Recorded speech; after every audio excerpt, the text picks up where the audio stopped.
Selamat pagi, salam sahabat. Hari ini, Kamis 5 Februari tahun 2026. Kita bersama akan merenungkan firman Tuhan dari Ulangan 32 ayat 26 sampai 43 yang demikian.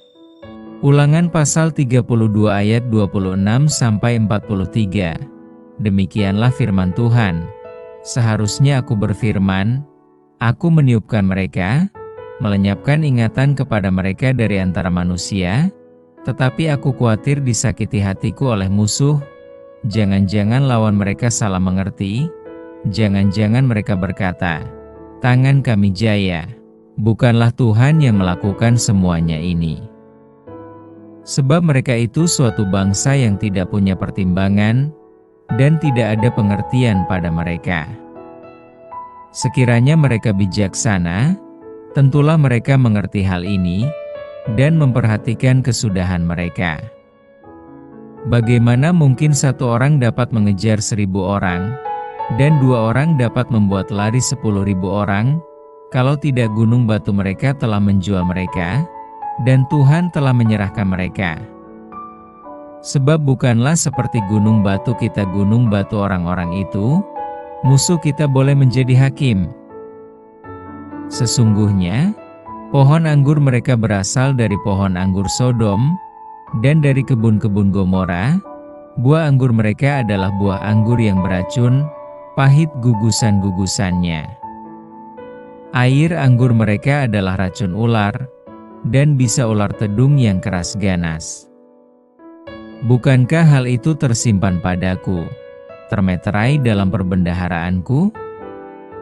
Hakulah dendam dan pembalasan, pada waktu kaki mereka goyang, sebab hari bencana bagi mereka telah dekat, akan segera datang apa yang telah disediakan bagi mereka.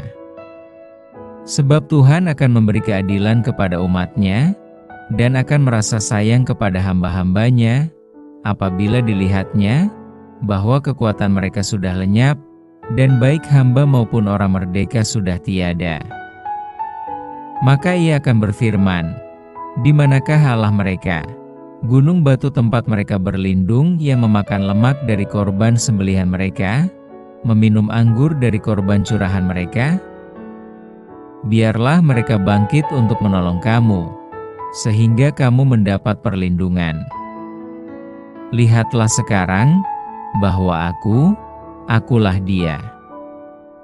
Tidak ada Allah kecuali aku. Akulah yang mematikan dan yang menghidupkan, aku telah meremukkan, tetapi akulah yang menyembuhkan, dan seorang pun tidak ada yang dapat melepaskan dari tanganku. Sesungguhnya, aku mengangkat tanganku ke langit, dan berfirman, demi aku yang hidup selama-lamanya, apabila aku mengasah pedangku yang berkilat-kilat, dan tanganku memegang penghukuman, maka aku membalas dendam kepada lawanku, dan mengadakan pembalasan kepada yang membenci aku. Aku akan memabukkan anak panahku dengan darah, dan pedangku akan memakan daging, darah orang-orang yang mati tertikam dan orang-orang yang tertawan, dari kepala-kepala musuh yang berambut panjang. Bersorak-sorailah, hai bangsa-bangsa karena umat-Nya, sebab Ia membalaskan darah hamba-hambanya, Ia membalas dendam kepada lawannya, dan mengadakan pendamaian bagi tanah umat-Nya. Dengan tema Allah yang melukai dan menyembuhkan. Bagian sebelumnya dari nyanyian yang menjadi saksi menunjukkan betapa umat tidak setia di tengah kesetiaan Allah. Maka dari itu Allah akan hukum umat-Nya.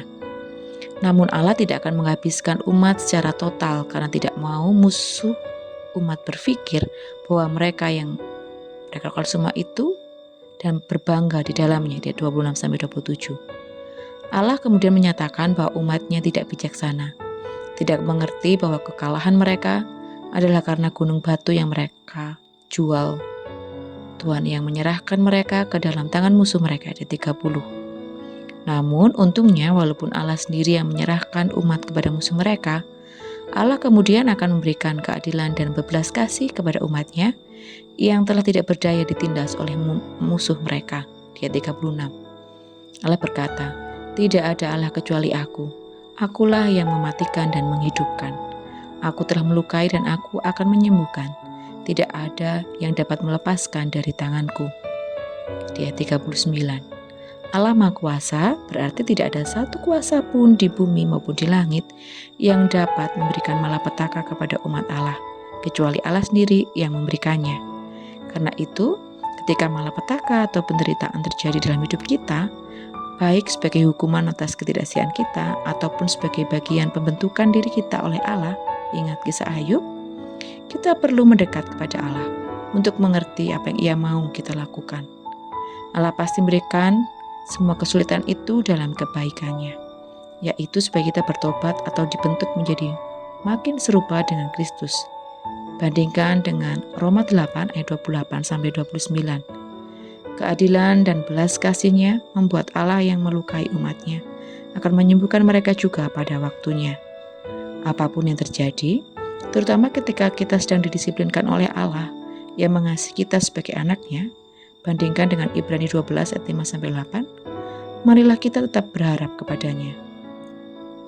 Allah yang telah melukai kita adalah Allah yang juga akan menyembuhkan kita. Pemulihan pasti akan datang mendekat jika kita mendekat kepada Allah. Mari bersama kita berdoa. Tuhan Yesus, saat ini kami melihat bahwa Engkau Allah yang begitu mengasihi kami. Engkau mengingatkan kami ketika kami diingatkan dengan cara sabar, halus tidak bisa, akan ada banyak hal melukai kami. Tapi mampukan kami Tuhan, ketika luka itu datang kami tidak menjauh daripada-Mu, tetapi kami boleh semakin mendekat dan boleh memahami apa sebenarnya di balik hal itu. Sehingga kami Tuhan boleh terus merasakan bahwa hidup bersama Engkau begitu indah. Engkau Allah yang terus memperbarui, menyempurnakan kehidupan kami, sehingga kami boleh terus dipulihkan dan menjadi kudus, menjadi serupa dengan Engkau. Kasih-Mu biarlah boleh nyata buat kehidupan kami, sehingga banyak orang terus boleh merasakan kasih-Mu melalui kehidupan kami. Terima kasih Tuhan, kami menyerahkan seluruh aktivitas kami di hari ini. Di dalam nama Tuhan Yesus kami berdoa. Amin. Selamat beraktivitas, Tuhan Yesus memberkati.